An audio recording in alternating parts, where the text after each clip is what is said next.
In March of 2013, the Justice Education Society of British Columbia signed a Memorandum of Understanding with the International Association of Prosecutors in The Hague, Netherlands, to cooperate on its Prosecutor Exchange Program.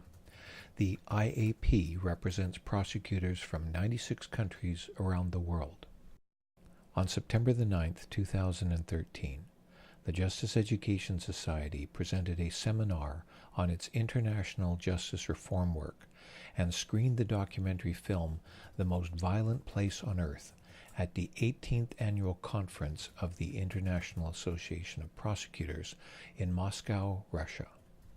This JES was founded to be a resource to educate the public on the justice system. The film focused on the work that the JES has been doing in assisting with capacity building in the criminal justice systems of 3 post-conflict countries in Central America: El Salvador, Honduras, and Guatemala. These post-conflict countries have abounded with violent acts, including murder, kidnapping, extortion, and corruption of officials. Narco gangs and other criminal gangs have kept the population in a perpetual nightmare of fear, and the violent acts were being committed with impunity. The criminal justice system just had no capacity to respond.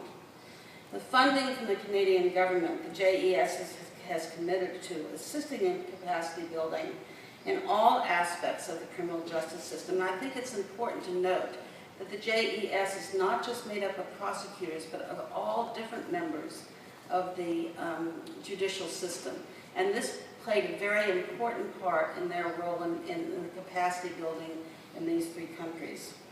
JES realized it needed to begin at the law enforcement level by training the police, and by their sides, the prosecutors and judges, in modern forensic techniques of gathering and preserving evidence, including techniques such as the use of wiretap, video enhancement, and global positioning systems. It was important to train all 3 components of the criminal justice system together, because in addition to responding to these violent acts that were occurring, they were also going through the transitioning period, which many countries in Central America are doing, of transitioning from the inquisitorial system to the adversarial system.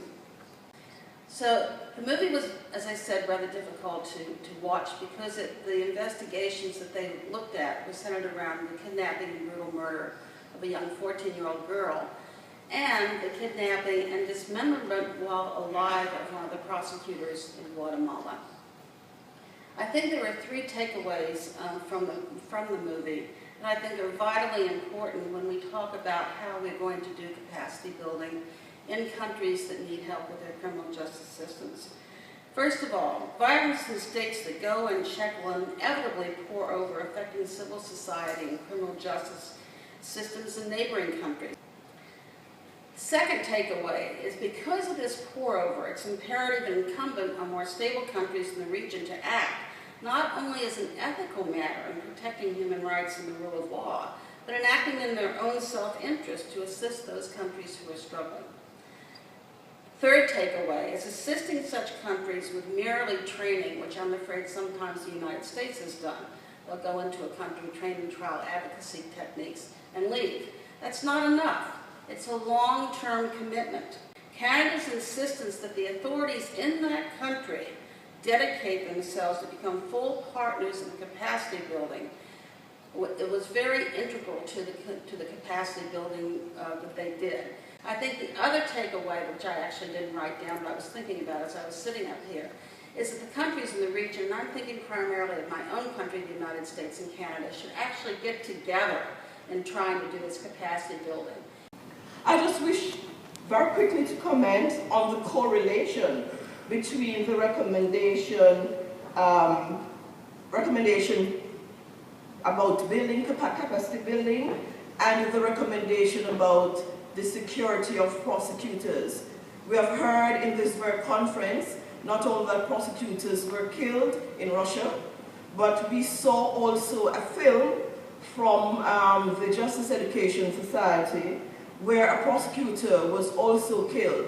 And it is incumbent on us, all our states, all our regions, to think about how we're going to meaningfully police, monitor, and enforce the minimum standards that the IAP has developed for all its members. Thank you very much.